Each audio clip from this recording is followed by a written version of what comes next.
दूं कि national security strategy जो है वो एक समझे कि एक मैंडेटेड डॉक्यूमेंट होता है, जो कि हर यूएस का जो भी प्रेसिडेंट आता है, मतलब जैसे उसका इलेक्शन के बाद टेन्योर स्टार्ट होता है, तो वो उस नेशनल सिक्योरिटी स्ट्रेटजी जो डॉक्यूमेंट है उसको पब्लिश करता है।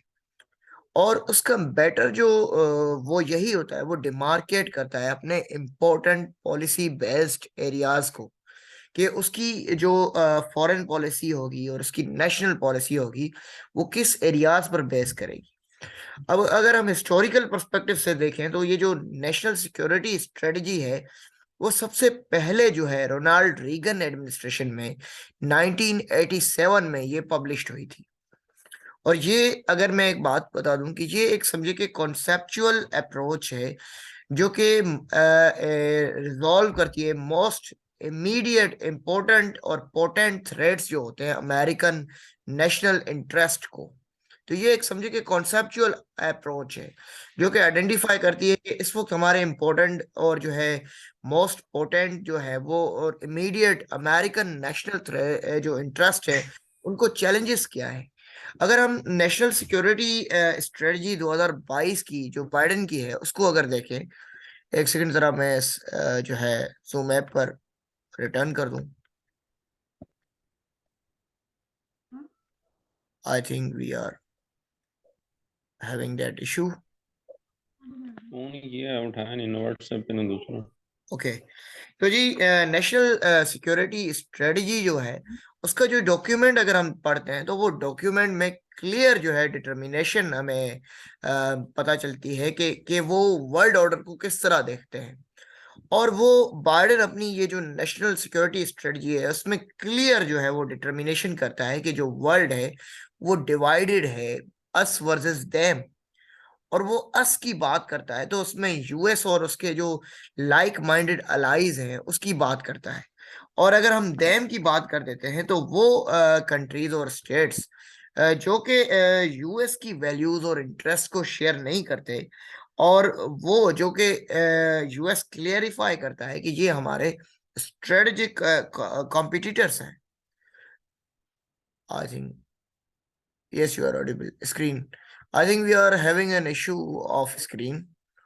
I am trying to make it worthy for you guys.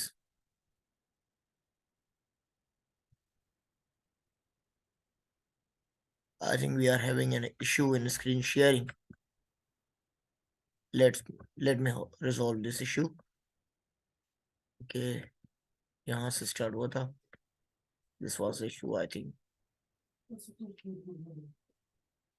We are having an issue in terms of sharing the screen.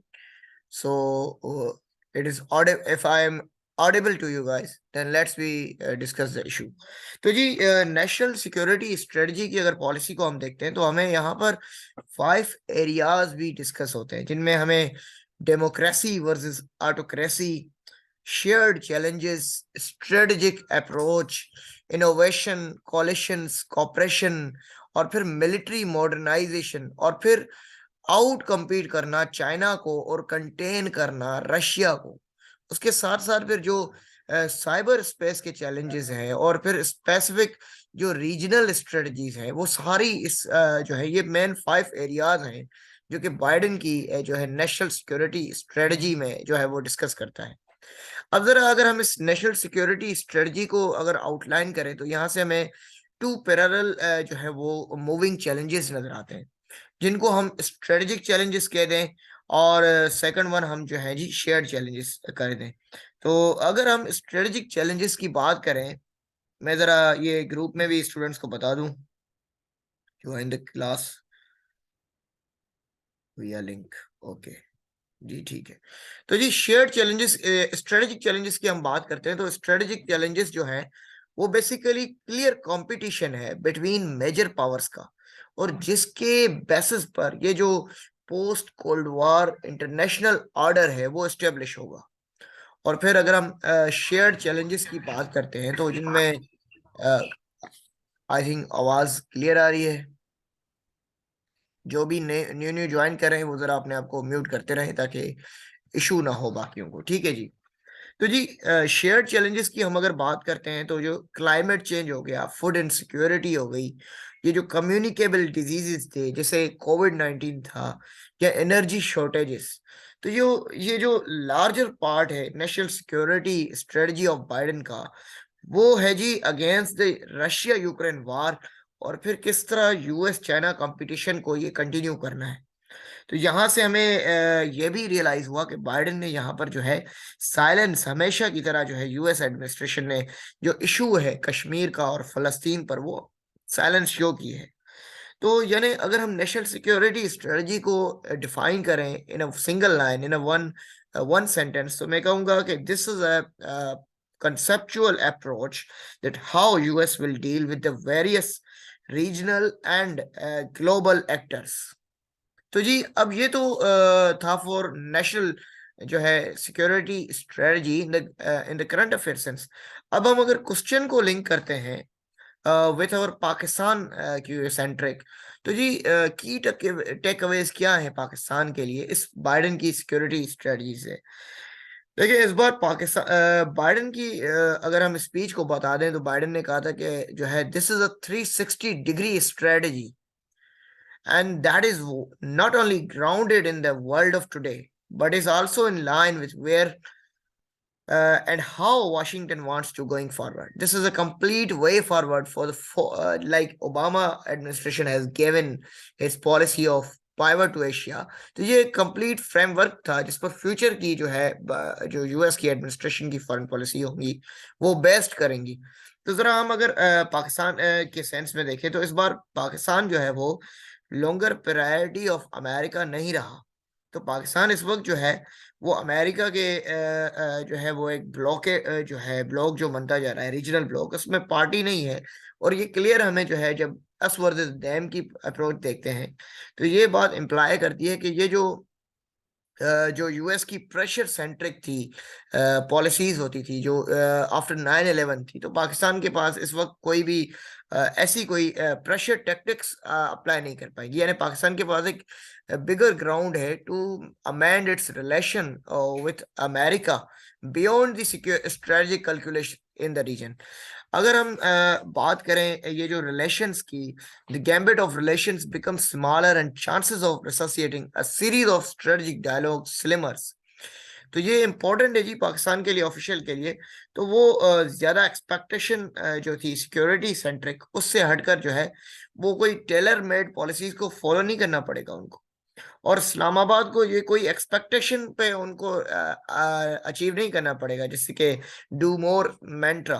तो यानी ये पाकिस्तान को अलाउ करेगा कि जो आप जो प्लग करें जो लो हैंगिंग फ्रूट्स हैं, यानी कॉपरेशन किस तरह इंक्रीज कर जा सकती है।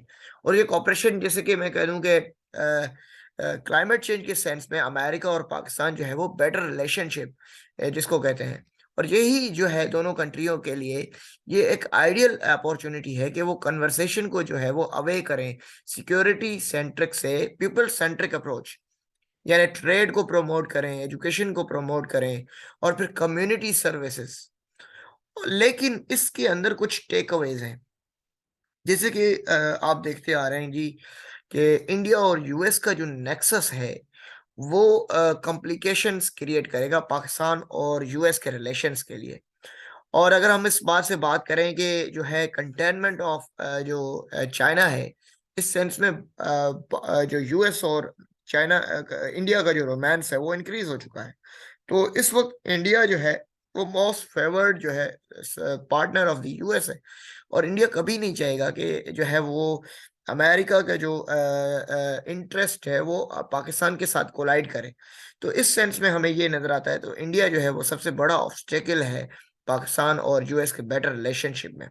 और अगर हम बात करें as one of the major participant, Pakistan जो है बीआरआई का एक सबसे बड़ा पार्टिसिपेंट है। तो इस सेंस में पाकिस्तान न्यूट्रल तो रह ही नहीं सकता, क्योंकि बीआरआई जो है सीपेक के सेंस में वो तो अमेरिका और उसकी एलाइज का एक सबसे बड़ा जो है वो इस वक्त कंपटीशन का पॉइंट है, कंटेनमेंट पॉलिसीज के अंदर आता है। तो ये भी एक समझे कि US commitment itself to ensure that Indo Pacific remain free and open, that is the mantra that west is allowing. And then Pakistan को रेडी रहना है, Pakistan must ready itself to face the consequences of that countries born harming. और India और अगर हम बात करें defence sense में, इस वक्त यूएस ने इंडिया को डिफेंस लॉजिस्टिक सपोर्ट में काफी जो है मतलब प्रमोट किया है, सपोर्ट किया है। और ये इंडिया इस लेवरेज को मल्टीप्लाई करना चाहेगा अगेंस्ट पाकिस्तान। और न्यू दिल्ली इस वक्त चाहता है कि वो बेटर जो है वो रिजल्ट जो है वो अमेरिका के लिए अप्रोच करे, ताकि वो जो उसकी जो कैंपेन है एंटी चाइना जो है वो, और सीपेक के जो प्रोजेक्ट्स हैं पाकिस्तान के फ्यूचर को, तो वो उसको इम्पेक्ट करे। तो इसके सेंस में हमें ये नजर आता है कि by virtue of playing host to flagship project BRI, Pakistan could become the natural and automatic casualty in the game of economic and military coercion। तो पाकिस्तान को जी अपने जो स्टेप्स हैं वो बैलेंस करना पड़ेगा। एफर्ट्स के साथ किस तरह वो यूएस के साथ रिलेशन बिल्डअप करता है, और किस तरह अपने जो नेशनल इंटरेस्ट हैं, ऑब्जेक्टिव्स हैं, उसको जो है वो अचीव करता है। उसके साथ साथ पाकिस्तान के लिए कुछ और रिस्क भी हैं, क्योंकि अगर तो यूएस ईरान और यूएस रशिया टेंशंस इंक्रीज हो जाते हैं, तो फिर ये जो है फिर पाकिस्तान के लिए रीजन में बहुत कंटेनमेंट इशू करेगा, क्योंकि पाकिस्तान को फिर वो यूएस प्रेशराइज कर सकता है एंटी रशिया कैंपेन, और वो पाकिस्तान के और यूएस के रिलेशन को बहुत ही इम्पेक्ट कर सकती है। तो जी this was the first topic we have done, and then this was जो मैंने मेंशन किया था आपने आज की क्लास के उसमें, कि हम जो है अमेरिका, मिडल ईस्ट और फिर पाकिस्तान सेंट्रिक जो है इंडो पैसिफिक कुछ इश्यूज को डिस्कस करेंगे। ये एक फ्री वर्कशॉप है, और ये हमारा जो प्लेटफॉर्म है ये बेसिकली पूरा फ्री है। हमारे साथ जो टीचर्स हैं वो, उनमें सीएसपी भी हैं, सीएसपी वकार हसन ने हमें ज्वाइन किया था रिसेंटली। उसके बाद हमारे पास और भी सब्जेक्ट स्पेशलिस्ट हैं जो क्लासेस लेते हैं, और इन्हीं क्लासेस को बाद में यूट्यूब पर अपने चैनल्स पे अपलोड कर देते हैं, जाके जो स्टूडेंट मिस कर जाते हैं वो ले देते हैं, और इसी ग्रुप में मटेरियल और डेटा शेयर करते रहते हैं। तो दिस इज अ ह्यूमैनिटेरियन काज, और एक बड़ा एक नेटवर्क है। तो आई वेलकम ऑल जो आप क्लास अटेंड कर रहे हैं आज। I am the Ehsan Abbasi, और मैं जो है जी इसका CEO हूँ, इसका फाउंडर हूँ, को फाउंडर हूँ। तो मैं जो है आप सबको वेलकम करता हूँ हमारी इस वर्कशॉप में। तो इसी के साथ हम अपनी दूसरी जो टॉपिक है आज की वर्कशॉप का, उसको स्टार्ट करते हैं जी। अगर हम सेकंड टॉपिक जो है स्टार्ट करते हैं, तो वो जी यूएस चाइना राइवलरी को देख लेते हैं साउथ एशिया के अंदर। पाकिस्तान अब ये जो पोटेंशियल एरियाज ऑफ कन्फ्लिक्ट क्या है साउथ चाइना जो है वो साउथ एशिया राइवलरी के अंदर, उनको जरा डिस्कस कर लेते हैं। तो सबसे पहला हमारा जो हेडर है जी वो है इंडिया पाकिस्तान कन्फ्लिक्ट। सबसे पहले साउथ एशिया में ये राइवलरी है, और जी यूएस और चाइना जो है वो इस राइवलरी में ऑलरेडी इन्वॉल्व हो चुके हैं। क्यों? क्योंकि वो पाकिस्तान और इंडिया को जी मिलिट्री इक्विपमेंट प्रोवाइड करते रहते हैं। और इसके अलावा जो है, और यूएस और जो चाइना है जी वो प्रेफर करते हैं इंडिया पाकिस्तान को। वो ये भी बात का जायजा रखते हैं कि ये जो इन दोनों के बीच में जो कोई जो स्ट्रेटजिक मिसकैलकुलेशन ना हो जाए, या अगर इनके बीच में कोई वार हो जाती है तो वो एस्केलेट ना कर पाए। ठीक है? क्यों? क्योंकि दोनों कंट्रीज के पास जो है वो न्यूक्लियर न्यूक्स हैं। तो ये एक जो है अप्रोच हो गई हाइड एंड बाइट वाली अप्रोच। ठीक है? तो अगर हम देखते हैं कि चाइना पाकिस्तान जो रिलेशंस हैं, और फिर यूएस इंडिया जो अलाइनमेंट्स हैं, अगर वो डीपन हो जाती हैं, और ये जो इस कंटेक्स्ट में कि अमेरिका और चाइना की जो कंपटीशन है वो हाइटन हो जाती है, तो ये जो क्रेडिबिलिटी है और पार्टनरशिप है वो चेंज हो जाएगी। वाशिंगटन और फिर बीजिंग जो है सिचुएशन को डिफरेंट सेंस से देखेंगे, और इसमें यह भी हो सकता है कि ये मे भी रिलक्टेंट हो या फिर प्रेशर करें इन दोनों कंट्रीज को कि जो है आप डी एस्केलेशन की तरफ जाएं, और डिप्लोमेटिक सपोर्ट भी प्रोवाइड करें। अगर आप पाकिस्तान के सेंस में देखते हैं चाइना का केस, तो पास्ट में चाइना जो है ना पाकिस्तान के रिलेक्टेंट रहा है इंटरवीन करने में पाकिस्तान के बिहाफ पर। लेकिन इस वक्त ये सिचुएशन चेंज है। क्यों? क्योंकि भाई इस वक्त चाइनीज सिटीजन जो है वो सबसे ज्यादा पाकिस्तान में मौजूद है। तो ये मे भी जो है वो चाइना को अपने स्टांस चेंज करने में हेल्पफुल करेगी। और greater Chinese efforts to deescalate the situation और ग्रेटर इंडियन कॉशन। तो फिर इसी हम यूएस चाइना राइवलरी के अंदर देखते हैं जो है सेकंड जो फैक्टर है वो जी China India conflict. I think someone is talking, kindly mute yourself. Okay जी, is there any question from yourself? Indo Pacific जी हमारा टॉपिक है, उसको हम डिस्कस करेंगे। इंडो पैसिफिक बेसिकली कहते हैं जो है ना कॉम्बिनेशन ऑफ इंडियन और जो है पैसिफिक ओशियन, इन दोनों को मिलाकर जो है जी इंडो पैसिफिक ये एक फ्रेमवर्क बनता है। और इस पर जो इन दोनों ओशियंस के रिलेटेड जो पॉलिसीज जो है स्टेट्स बनाती हैं, इस पर रूल करती हैं अमेरिका और जो है जी जो है चाइना, वो फिर स्ट्रेटजी बन जाती है। हमने अभी डिस्कस की थी जो है बाइडेन की जो है वो नेशनल सिक्योरिटी स्ट्रेटजी। तो इंडो पैसिफिक के हम इसको कॉन्टेक्स्ट को फिर से भी देखेंगे। और जरा हम चाइना और इंडिया कॉन्फ्लिक्ट को देखते हैं। अनदर सिनारियो यहाँ पर ये आ जाता है कि जो चाइना और इंडिया का कॉन्फ्लिक्ट है वो एक या तो जो है टू फ्रंट वार हो सकता है, या फिर वो India against China and Pakistan भी हो सकता है। और हम देखते हैं कि वेरियस कंटिजेंसीज हैं जो कि इस वार की तरफ यूएस और चाइना की या चाइना इंडिया की वार की तरफ लेकर जा सकती हैं। लेकिन चाइना और इंडिया की सबसे ज्यादा जो वार हो सकती है वो जो है बाउंड्री कॉन्फ्लिक्ट। हमने देखा कि लद्दाख अक्साई चिन के हमें थोड़े थोड़े स्क्रम्शिश मिले। तो ये जो वार स्टार्ट हो सकती है बिटवीन चाइना और इंडिया, वो ये बाउंड्री कॉन्फ्लिक्ट के सेंस में हो सकती है। और हम देखते हैं कि इस वक्त जो प्रेजेंट साइनो इंडिया क्राइसिस है उसमें अमेरिका ने इंडिया को डिप्लोमेटिक सपोर्ट, इंटेलिजेंस और फिर जो है मिलिट्री सप्लाईज प्रोवाइड किए। तो यूएस जो है वो कोई ऐसी ट्रीटी कमिटमेंट तो नहीं है इंडिया के साथ, लेकिन वो चाहेगा कि वो इसके साथ चाइना के साथ काफी इन्वॉल्व हो कंटेनमेंट पॉलिसीज में, और वो सपोर्ट करने के लिए आएगा यूएस जो है इंडिया की। अगर ये यूएस चाइना और जो कन्फ्रंटेशन है और चाइना इंडिया कन्फ्रंटेशन है वो एडवर्सरियल रिलेशन की तरफ प्रमोट हो जाती है। तो ये पॉइंट जो है वो थिंक करने पर फोकस करेगा जो है रीजनल बैलेंस और फिर इसकी क्रेडिबिलिटी किस तरह स्टेक होल्डर्स प्रमोट करते हैं। अच्छा जी, फिर इसी साउथ चाइना सी भी पार्ट है वैसे अलग जो इंडो पैसिफिक का ही है, लेकिन हम जो है इंडियन ओशियन की जरा इसके अंदर साउथ एशिया के अंदर जरा अ, थोड़ा सा मैं ब्रीफ कर लेता हूँ।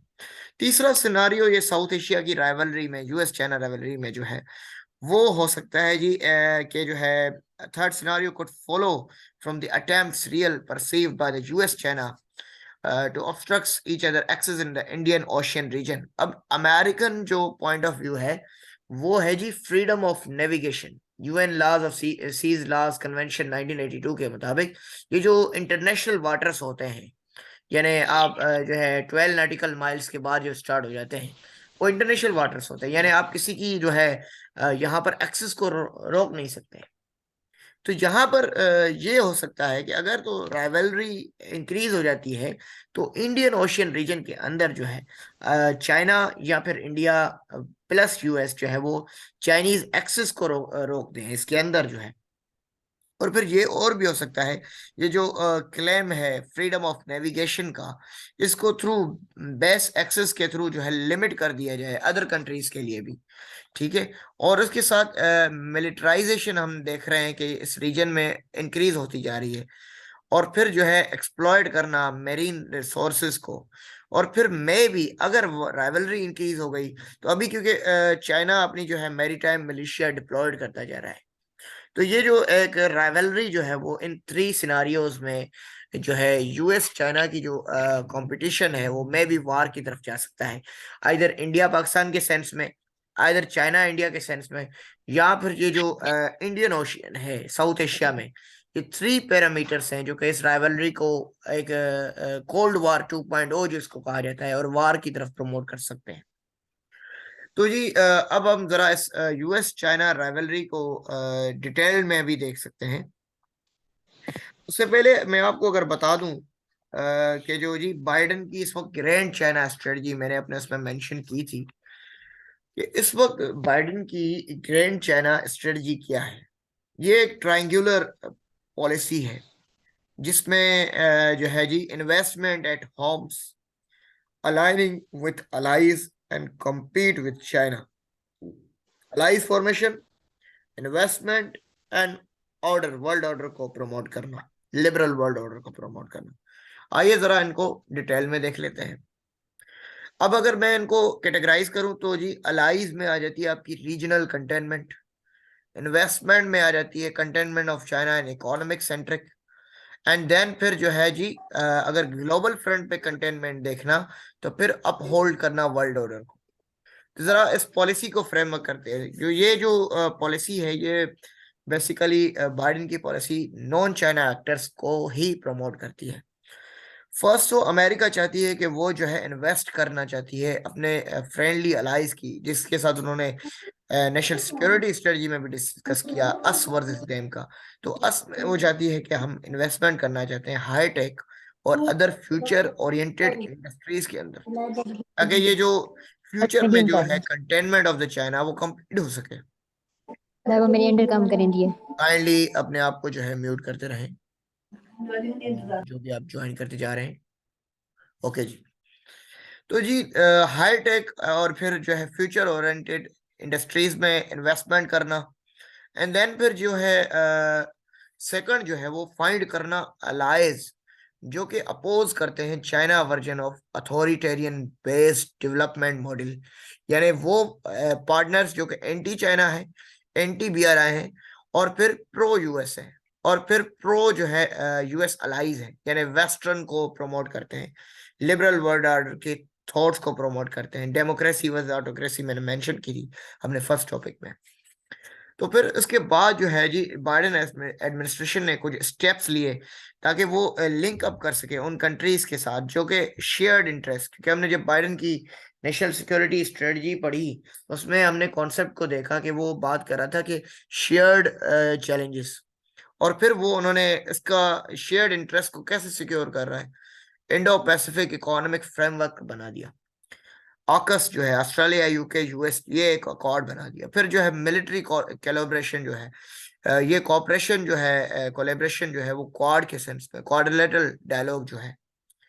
और फिर जो थर्ड पिलर है इस डायलॉग का, इसी grand China strategy containment policy का, वो यही है कि जो है all about competing China bye uniting the first and two pillars, यानी इसका गोल यही है कि is not to isolate or harm China, but to uphold a rule based international order जो कि चाइना के राइज को डाउन करेगा। और फिर जो है जी अगर हम इसकी मेजर जो है कन्फ्लिक्टिंग जोन्स अगर डिस्कस कर दें कि ये इसके बीच में ये तो क्या, अगर क्वेश्चन मैं आपसे कहूं कि क्या ये सिर्फ जो है कंपटीशन कंपटीशन है, क्या कॉपरेशन है ही नहीं इनके बीच, तो ये बिल्कुल भी गलत हो जाएगा जी। कुछ लिटिल स्कोप है अमेरिका और जो है यूएस के चाइना के बीच में जो है कॉपरेशन का। ब्लिंकन कुछ एरियाज को बताता है, जो है वो कहता है कि यूएस और चाइना जो है वो कॉपरेट कर सकते हैं लार्जली फेमिलियरली कुछ इश्यूज में, लिटिल रियल ट्रैक्शन के लिए। क्लाइमेट चेंज में कॉपरेशन हो सकती है यूएस चाइना की, कोविड-19 में हुई और हो सकती है इन फ्यूचर, क्योंकि अभी variants of new covid China में और डिटेक्ट हो रहे हैं। न्यूक्लियर प्रोलिफरेशन में कॉपरेशन मुमकिन है, सिंथेटिक ड्रग्स में, और फिर ग्लोबल फूड क्राइसिस, वाटर ले आना। अच्छा, तो ये एरियाज हैं जिनमें जो है जी कॉपरेशन हो सकती है। तो कन्फ्लिक्टिंग जोन क्या है बेसिकली, मैं वो कन्फ्लिक्टिंग जोन बनाने वाला भी था। Unfortunately we are not able to back to the point के हमने कहाँ से स्टार्ट किया था, क्योंकि हमारे जो ये स्क्रीन है वो आज इशू कर रही है वापस आने में। मैं ट्राई कर लेता हूँ कि स्क्रीन जो है वो बैक हो जाती है या नहीं। I think stop screen sharing. All right जी, दिस वाज एन इशू। तो जरा डिस्कस करते हैं। मैं जो वो कन्फ्लिक्टिंग जोन जो है बताना चाह रहा हूँ, तो जी ये इकोनॉमिक आप जोन कहते हैं, अगेन इशू। ओके जी, अब ये एंगल आप देखें, ये मैं आपके लिए कन्फ्लिक्टिंग जोन्स बना देता हूं जिसमें वो इनके इश्यूज हैं मेजर। देखिए कि अब जो है पहला जी इकोनॉमिक जोन, अगर हम इसको कह दें, एक सेकेंड मैं यहाँ पे इनके जोन्स बना देता हूँ। अब ये जी इकोनॉमिक जोन। अब जी इकोनॉमिक जोन के अंदर कौन सी वारफेयर है? यहाँ पर जी ट्रेड वार चल रही है। कॉन्फ्लिक्ट जोन देखिए कि कॉन्फ्लिक्ट किस तरह जो है ये किन किन एरियाज में मेजर है। तो इनके बीच में ट्रेड वार चल रही थी। अब इन्होंने ये जो है टेक्नोलॉजिकल ब्लॉकेड भी कर दिया बाइडेन ने, तो उसको हम जरा एक और डोमेन के अंदर देखेंगे। देन जी डेवलपमेंट जोन के अंदर अगर हम बात करेंगे, कंटेनमेंट डेवलपमेंट जोन के अंदर, तो हमें एग्जांपल मिल जाता है BRI वर्सेस हमें B3W था, अब वो जो है PG2 के नाम से हो गया है। एंड देन फिर हम जो है अगर इसको IT के सेंस में देखें, IT जोन के अंदर देखें, देखें तो यहाँ पर हमें सबसे ज्यादा जो मॉड्यूल मिलता है वो टेक वार यहाँ पे US और चाइना के बीच में। और यहाँ पर हमें जी रेस फॉर 5G भी मिल जाती है एंड आर्टिफिशियल इंटेलिजेंस। और फिर अगर हम देखें यहाँ पर, तो अब ये जो चिप्स ब्लॉकेड है ये बाइडेन ने स्टार्ट की है। तो ये भी एक जोन है जहां पर आपको जो है वो वारफेयर नजर आती है, इनके बीच में कंपटीशन और कन्फ्लिक्ट नजर आता है। देन जी एक साउथ चाइना सी के अंदर जो है ये meeting will be end. Okay जी, हमारी अगर मीटिंग एंड हो जाए तो मैं लिंक शेयर कर दूंगा आपको, दोबारा आप ज्वाइन कर लीजिएगा, ठीक है? ओके जी, साउथ चाइना सी के अंदर भी हमें यहाँ पर हमें जो है जी वही फ्रीडम ऑफ नेविगेशन जो मैंने बात की थी। देन इसी के अंदर हमें ताइवान कन्फ्लिक्ट भी नजर आता है। और फिर जो है जी मिलिट्री जोन, मिलिट्री जोन के अंदर या आप इसके अंदर अलायंसेस का कॉन्सेप्ट दे दें, तो यहाँ पर आपको जो है जी मिल जाता है AUKUS, यहाँ पर आपको क्वाड, यहीं पर आपको एक और ब्लॉक जिसको 5 आइज कहते हैं, और यहीं पर आपको जो है जी इंडो US 2+2 डायलॉग भी मिल जाता है।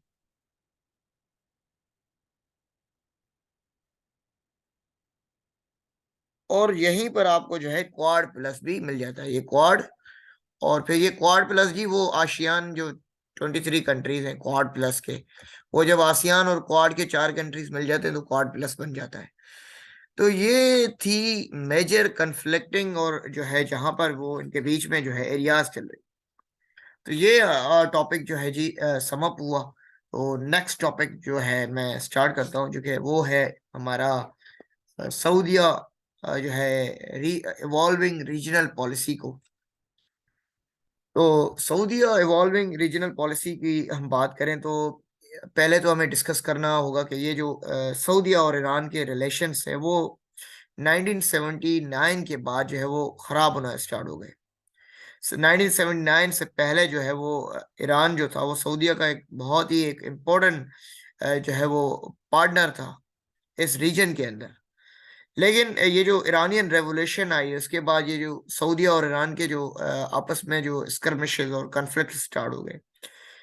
असल में बेसिकली ये दोनों जो स्टेट्स हैं चाहती हैं कि ये जो अपना जो इन्फ्लुएंस है और डोमिनेंस है ये मिडिल ईस्ट रीजन में वो इंक्रीज कर सके।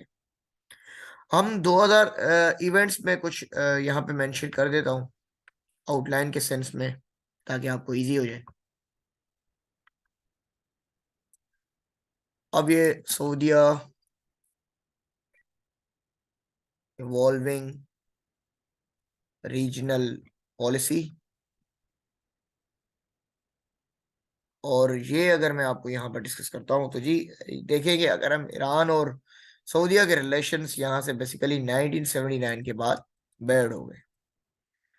उसके बाद जो है वो हम देखते हैं कि 2016 में जो है जी एक जो है इंटीरियर जो मिनिस्ट्री है सऊदीया की,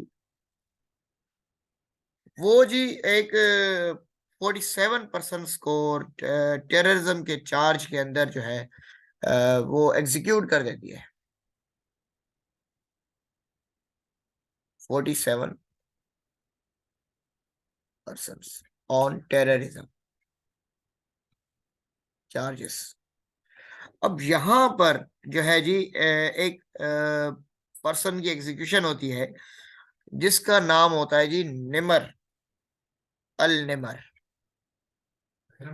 और ये निमर अल निमर जो है वो बेसिकली अलकायदा का कमांडर था, और वो सबसे बड़ा शिया रेफ्यूजी, मतलब समझे कि शिया की सबसे बड़ी, ईरान की सबसे बड़ी वो जो है एक समझे कि एक प्रेस्टीजियस प्रोमिनेंट पर्सनैलिटी थी। तो इसके बाद डेमोस्ट्रेशंस जो है वो स्टार्ट हो जाते हैं सऊदीया एम्बेसी के बाहर जो है, और फिर तेहरान और सेटिंग ऑन द फायर। और सऊदीया इसी बेसिस को देखते हुए सस्पेंड कर देती है डिप्लोमेटिक टाइज को। अच्छा सेकंड,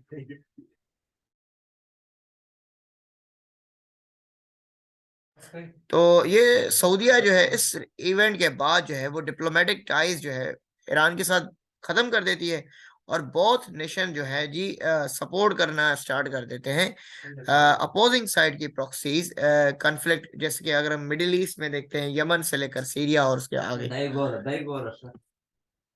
नाउ अगर हम देखते हैं तो इस वक्त जो दोनों स्टेट्स हैं वो इन टेंशन्स को रिड्यूस करने की तरफ जाने गए हैं, क्योंकि उन्होंने रियलाइज कर दिया है कि ये जो प्रॉक्सीज हैं और ये जो एक दूसरे की कंटेनमेंट है, बेसिकली ये जीरो सम गेम है और इसमें कोई विनर नहीं है।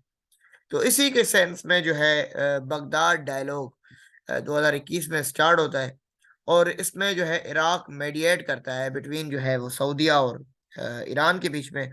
और with the help of Iraq जो है ये बायलैटरल डिस्कशन स्टार्ट हो जाती है, ताकि ये जो सिक्योरिटी कंसर्न्स हैं इन द रीजन उसको रिजॉल्व किया जाए।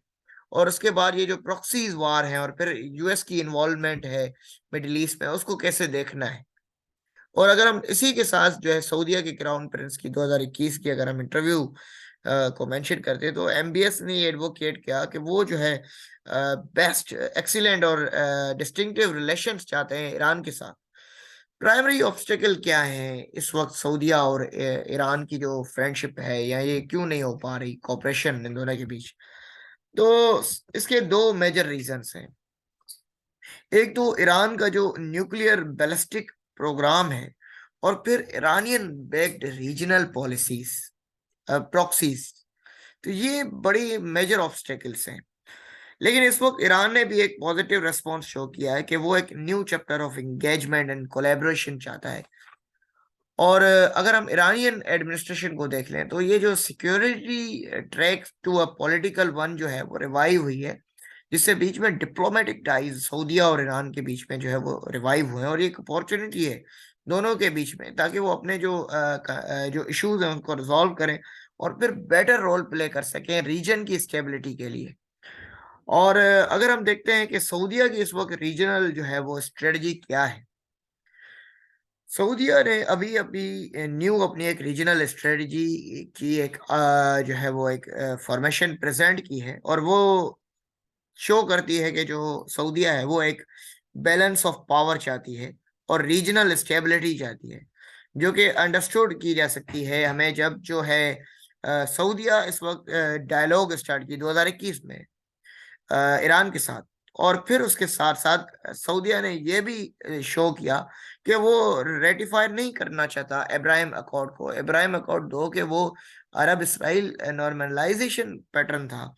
तो रिसेंट अब हम देखते हैं कि जब बाइडेन की जो है मिडिल ईस्ट में विजिट होती है सऊदीया की, तो बाइडेन एक जो है नेटो लाइक एक जो है मिडिल ईस्ट की सिक्योरिटी कॉम्प्लेक्स बनाने का फैसला करता है, जो कि अगेंस्ट ईरान, जिसको हम कहते हैं कि US plan to form the Arab Israeli coalition against Iran, जिस पर सऊदीया जो है वो कंप्लीटली जो है वो रिलक्टेंस शो करता है। और इससे हमें ये शो होता है कि सऊदीया जो है अपनी रीजनल पॉलिसी वो इंडिपेंडेंट बनाना चाहता है, और वो बैलेंस भी रखना चाहता है और स्टेबिलिटी भी प्रमोट करना चाहता है।